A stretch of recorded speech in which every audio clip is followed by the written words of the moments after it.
जय माता दी। स्वागत है आप सभी का आपके अपने चैनल हमारे संस्कार में। आज हम आपके लिए लेकर आए हैं हवन के बारे में जानकारी, जो कि नवरात्रि के समापन पर उसकी पूर्णता को संपूर्ण करता है और घर के वातावरण को शुद्ध करता है।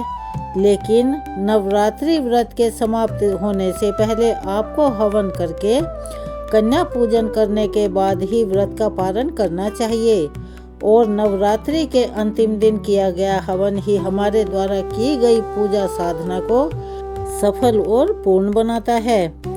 इसीलिए अगर सही विधि विधान से, सही मंत्रों के उच्चारण से, श्रद्धा और विश्वास से हवन किया जाए तो माँ दुर्गा अति शीघ्र प्रसन्न होती हैं। इसीलिए हम अपनी आज की इस वीडियो में आपको संक्षेप से लेकिन पूरी और सही हवन की विधि विधान बतलाएंगे, और जिससे कि आप घर पर खुद हवन करना चाहते हैं तो हवन किस प्रकार से किया जाता है, पूर्णाहुति कैसे दी जाती है, यह सारी बातें हम अपने इस वीडियो में आपको बताने वाले हैं। हवन कर्म कांड का वह भाग है जिसमें देवताओं को आहुति रूपी भोजन प्रदान किया जाता है। हवन करने वाले को अनिवार्य रूप से यह ध्यान रखना चाहिए कि जो भी आहुति दी जा रही है उसे देवता अस्वीकार ना करें। नवरात्रि के दिन हो या कोई भी पूजा पाठ हो, सब में हवन की जो विधि होती है वह एक समान ही होती है। मात्र संकल्प में मास वार के नाम का परिवर्तन हो जाता है। येन केन प्रकारेण, यानी किसी भी प्रकार से आहुति अगर हम प्रदान करते हैं उसमें विधि विधान या नियम नहीं है तो देवता उसे स्वीकार बिल्कुल नहीं करते और वह आसुरी संज्ञक हो जाता है, यानी आसुरों के निमित्त हो जाता है।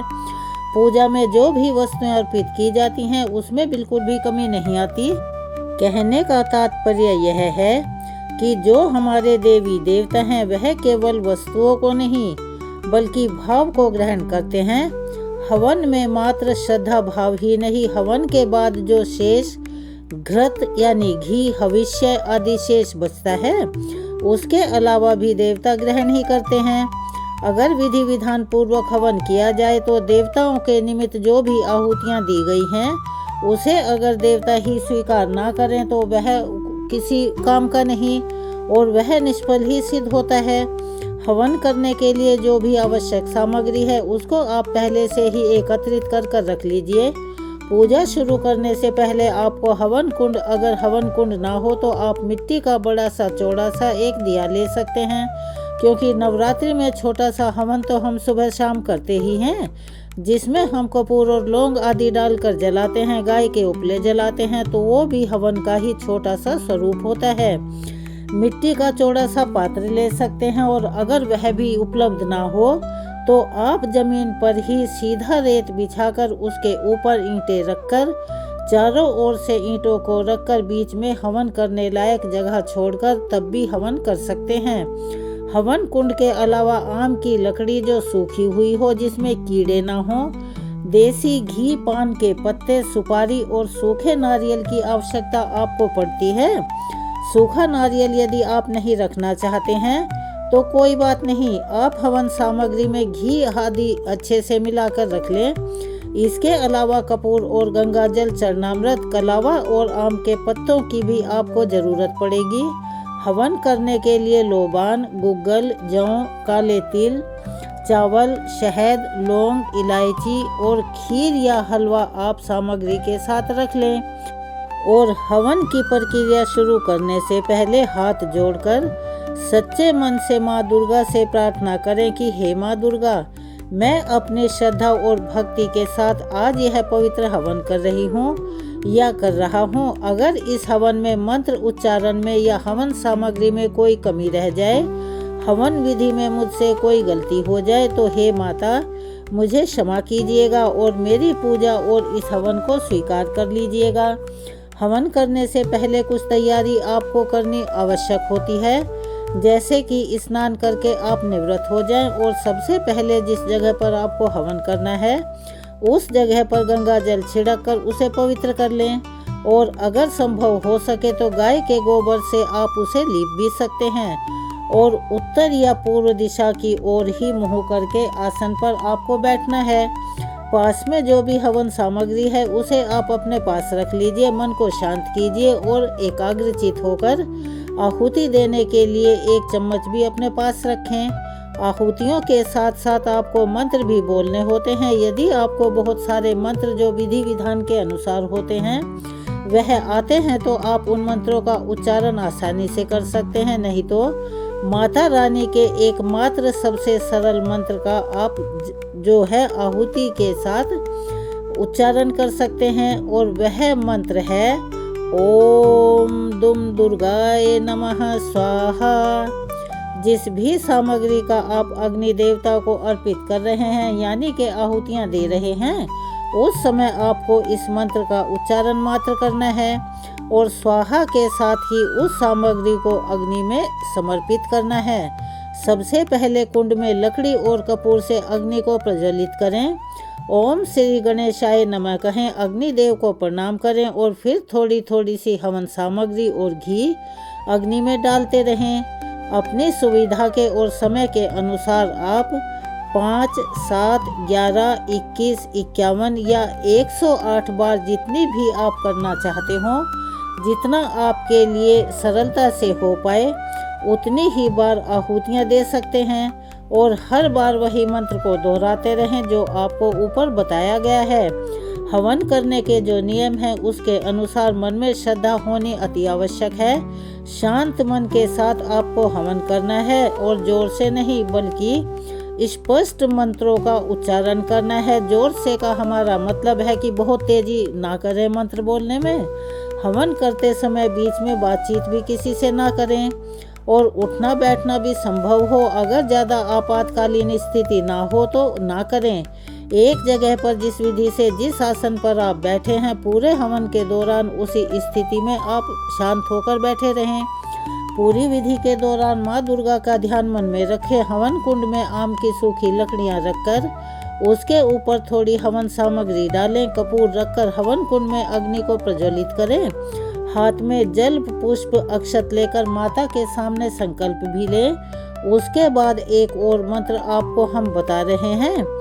ओम दुम दुर्गाय नमः के अलावा अगर आप इसका उच्चारण सही तरीके से कर सकते हैं तो आप ओम यें ह्रीं क्लीं चामुंडाय विच्चये या श्री दुर्गा सप्तशती मंत्र से 108 आहुतियाँ आप दे सकते हैं। अंत में पूर्णाहुति के लिए एक सूखा नारियल लें, उसे ऊपर से हल्का सा काटकर उसके अंदर हवन सामग्री भरकर रख लें। लेकिन इस बात का ध्यान रखिएगा कि पूर्णाहुति जो आपने बड़ा हवन कुंड लिया है उसमें ही करना सही रहता है। मिट्टी का जो हमने दिया बताया है उसमें पूर्णाहुति नहीं दी जा सकती क्योंकि दिया बहुत छोटा होता है। आखिर में जो सूखा नारियल आपने काटा है उसके मुंह पर आपको कलावा लपेटकर घी में डुबोना है और मंत्रों का उच्चारण के साथ ही अग्निदेव को समर्पित कर देना है। इस समय आपको विशेष सावधानी यह बरतनी है क्योंकि कई बार वह सूखा जो नारियल है बहुत तेज आवाज के साथ या जोर से फट भी सकता है। अगर उसमें थोड़ी भी नमी होगी तो वह अवश्य ही फटेगा।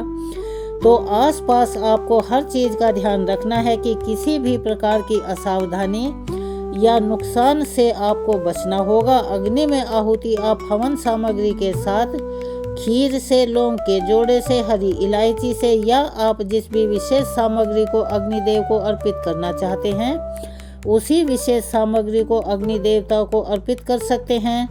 पूर्ण आहुति के बाद ओम पूर्णमदः पूर्णमदं पूर्णतः पूर्णमुदच्यते पूर्णस्य पूर्णमादाय पूर्णमेवावशिष्यते स्वाहा इस मंत्र का जप करें और जितनी भी बची हुई सामग्री है यानी जो हवन सामग्री हमने घी में मिलवाई थी उस सब को अग्नि देवता को समर्पित कर दें। अगर दिया छोटा है तो सामग्री थोड़ी मिलाएं और अगर हवन कुंड प्रॉपर है आपके पास तो उसमें आप ज़्यादा भी मिला सकते हैं।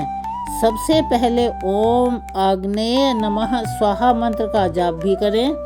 गणेश भगवान के मंत्र का ओम गणेशाय नमः स्वाहा कहते हुए ही आहुति प्रारंभ करनी चाहिए, क्योंकि गणेश भगवान को प्रथम पूजनीय माना जाता है और अगर उनकी सबसे पहले पूजा ना की जाए तो कोई भी पूजा पाठ या कोई भी व्रत सफल नहीं होता।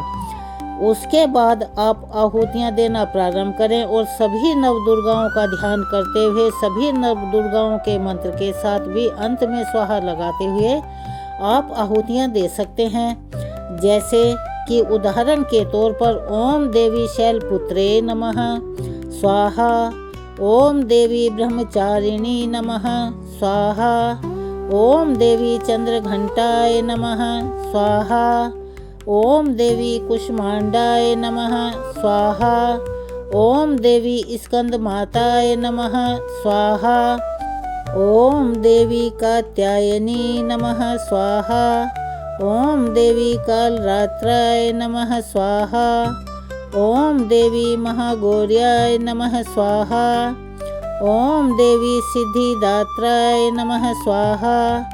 और एक बात जो हम आपको बताना भूल गए, जब भी आप माता की चौकी बिठाते हैं या चौकी पर उनको स्थापित करते हैं तो वहाँ नवग्रह के नाम के अक्षत यानी बिना टूटे हुए चावल से 9 लंबी लंबी छोटी छोटी लाइनें खींच दी जाती हैं, जिसे कि 9 ग्रह का स्वरूप माना जाता है। तो उन्हीं के निमित्त अब ये मंत्र है और आप इसे ओम नवग्रह नमः स्वाहा इस प्रकार कहते हुए अग्नि देवता में आहुतियाँ अर्पित करें। ओम दुम दुर्गाय नमः स्वाहा कहते हुए आप शेष सामग्री को अग्निदेव को समर्पित कर दें। इनके अलावा आप चाहें तो कुछ विशेष मंत्र हैं जिन्हें हम आपको बता दे रहे हैं, जैसे कि ओम महाकालिकाय नमः स्वाहा, ओम हनुमते नमः स्वाहा, ओम भैरवाय नमः स्वाहा, ओम कुलदेवताय नमः स्वाहा, ओम स्थान देवताय नमः स्वाहा, ओम ब्रह्माय नमः स्वाहा, ओम विष्णवे नमः स्वाहा, ओम शिवाय नमः स्वाहा, ओम जयंती मंगला काली भद्रकाली कपालिनी दुर्गा क्षमा शिवा धात्री स्वाहा कहते हुए आहुतियाँ दें। स्वधा नमस्तुति स्वाहा स्वाहा कहते हुए आहुतियाँ दें। ओम ब्रह्मा मुरारी त्रिपुरांतकारी भानु शशि भूमि सुतो बुद्धश्च गुरुश्च शुक्र शनि राहु केतु सर्वे ग्रह शांति करा भवन्तु स्वाहा कहते हुए आहुति दें। ओम गुरुर ब्रह्मा गुरुर विष्णु गुरुर देवो महेश्वरा गुरुर साक्षात परब्रह्म तस्मै श्री गुरुवे नमः स्वाहा कहते हुए आहुति दें। अंत में ओम शरणागत दीनाथ परित्राण परायण सर्वसाती हरिदेवी नारायणी नमोस्तुते या ओम दुम दुर्गाय नमः स्वाहा कहते हुए आहुति दें। अगर आप किसी भी विशेष मंत्र का उच्चारण नहीं कर पाते हैं, हमने आपकी सुविधा के लिए ये सभी मंत्र बहुत आसान करके आपके लिए अपनी वीडियो में बताए हैं। अगर आप वो ना कर पाएँ तो आप ओम श्री गणेशाय नमः स्वाहा कहते हुए हवन को शुरू करें और हर आहुति में केवल ओम दुम दुर्गाय नमः स्वाहा इस मंत्र का उच्चारण करते हुए भी आहुति देकर अपने हवन को पूर्ण कर सकते हैं। हवन करने के बाद सबसे अंत में हाथ जोड़कर क्षमा प्रार्थना करना जरूरी है। अग्नि देवता को प्रणाम करें, सभी नवदुर्गाओं का ध्यान करें, सभी नवदुर्गाओं से क्षमा प्रार्थना करें और मन में ऐसा भाव सच्चे मन से रखें कि माँ आप मेरे द्वारा किए हुए इस हवन को स्वीकार करें और हम सबके जीवन में, मेरे परिवार वालों के या मेरे जितने भी अपने हैं उनके जीवन में सुख शांति का आशीर्वाद दें। अगर संभव हो सके तो परिवार के सभी सदस्यों को बैठकर हवन करना चाहिए और हवन में आहुतियाँ देनी चाहिए। हवन की अग्नि को अंत में स्वयं शांत होने दें। उस राख को अगले दिन या जिस समय भी आप विसर्जन कर रहे हों उस समय ठंडा होने के बाद पौधों में विसर्जित कर सकते हैं। हवन में सबसे जरूरी है शुद्धता, श्रद्धा, विश्वास और सच्ची भक्ति भावना। विधि भले ही छोटी हो मंत्र जाप भले ही कम हो, लेकिन भक्ति सच्ची और निष्ठावान होनी चाहिए। तो माता रानी आपके हर भाव को स्वीकार करती है, चाहे आपके पास पूरी सामग्री हो या ना हो, आप मंत्र जानते हो या ना जानते हो। आप अपने घर पर स्वयं से हवन कर सकते हैं। अगर हो सके तो आसपास पंडित जी को बुलाकर उनके द्वारा भी हवन कराया जा सकता है। लेकिन जैसे त्योहार के दिन या किसी भी उत्सव में पंडितों का मिलना मुश्किल हो जाता है, तो आप जो सरल विधि हमने बताई है उसके द्वारा अपने घर में हवन कर कर अपने घर को, अपने घर के वातावरण को शुद्ध कर सकते हैं। तो यह जानकारी आपको कैसी लगी, पसंद आई या नहीं आई, कमेंट्स बॉक्स में अगर आई है तो भी लिखिएगा और नहीं आई तो भी लिखिएगा। अंत में हम आपसे निवेदन करते हैं कि प्लीज़ अगर आप चैनल पर नए हैं तो चैनल को सब्सक्राइब करें, वीडियो को लाइक करें, ज़्यादा से ज़्यादा शेयर करें, बेल आइकन को भी अवश्य ही दबाएं। कमेंट्स बॉक्स में जय माता दी, जय श्री कृष्णा, राधे राधे, हर हर महादेव, जिसे भी आप मानते हो, जिसमें आपकी श्रद्धा हो, अवश्य लिखें। अपना सहयोग और प्यार हमें ऐसे ही प्रदान करते रहें, क्योंकि यह हमारे मनोबल को बढ़ाने के साथ साथ हमारी मदद भी करता है। और हम उम्मीद करते हैं कि हम आपके लिए वीडियो तैयार करते हैं, जानकारियाँ लेकर आते हैं, कथा सुनाते हैं, तो उसमें बहुत मेहनत लगती है। तो प्लीज़ इतना तो आप हमारे लिए कर ही सकते हैं। चलिए मिलते हैं अगली वीडियो में कुछ और नई कथा के साथ, नई जानकारियों के साथ। तब तक के लिए आपको बहुत बहुत धन्यवाद। जय श्री कृष्णा, राधे राधे, हर हर महादेव।